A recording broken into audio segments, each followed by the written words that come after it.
মানুষ মানুষের জন্য এতটুকু করবে না। এই যে দেখেন, এই যখন এই কচ্ছপটা রাস্তার এক সাইডের থেকে আরেক সাইডে যাইতে লইছিল, তখন তার অ্যাক্সিডেন্ট হয়ে গিয়েছিল। কিন্তু খরগোশটা দেখেছে, দেখে আবারও সামনে গাড়ির সামনে থেকে বাঁচিয়ে নিয়েছে।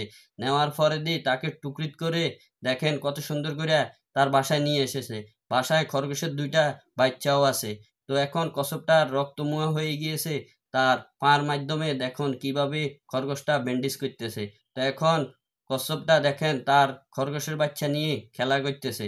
আর খরগোশটা দেখুন আন্ডাবাজি করতেছে তার জন্য। আন্ডাবাজি হয়ে গিয়েছে।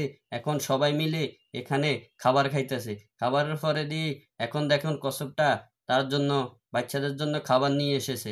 তো এখন তারা এখন ঘুরতে যাবে। খরগোশটা মেলা দিন ধরে বাইরে যায় না, ওই কচ্ছপটার কারণে কচ্ছপটাকে ঘুরে নিয়ে আসবে।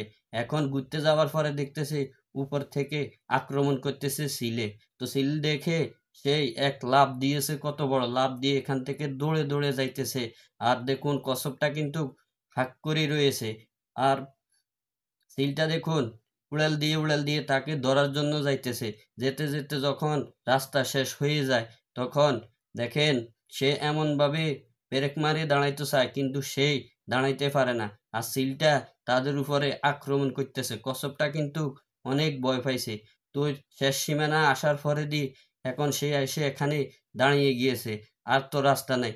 তো কি করেছে, সিলটা তাকে নিচে ফেলে দিয়েছে। খরগোশটা দেখুন চোলাই বোলাই গিয়েছে, রক্ত তার শরীরে থেকে রক্ত যাইতেছে। কচ্ছপটা এখন কি করবে, তাকে ধরে রেখেছে, নিচে যাইতে দিতেছে না। কচ্ছপটা এখন কি করবে, তার দিকে চাইয়ে রয়েছে।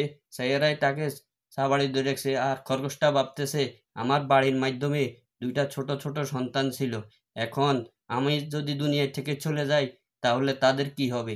কচ্ছপটা কি করতেছে, এই যে দেখেন কচ্ছপটা তাকে ফিডে করে এখন তারে নিয়ে আসতেছে।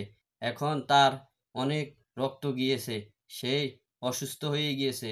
তো তার কচ্ছপের বাচ্চাটাও তার সাথে এসেছে, এসে এখন তার চিকিৎসা করতেছে। তো এখন খরগোশের একটুখানি জ্ঞান এসেছে, জ্ঞান এসেছে, সে উঠে গিয়েছে। উঠে গেছে রে, এখন তারা অনেক খুশি হয়ে গিয়েছে।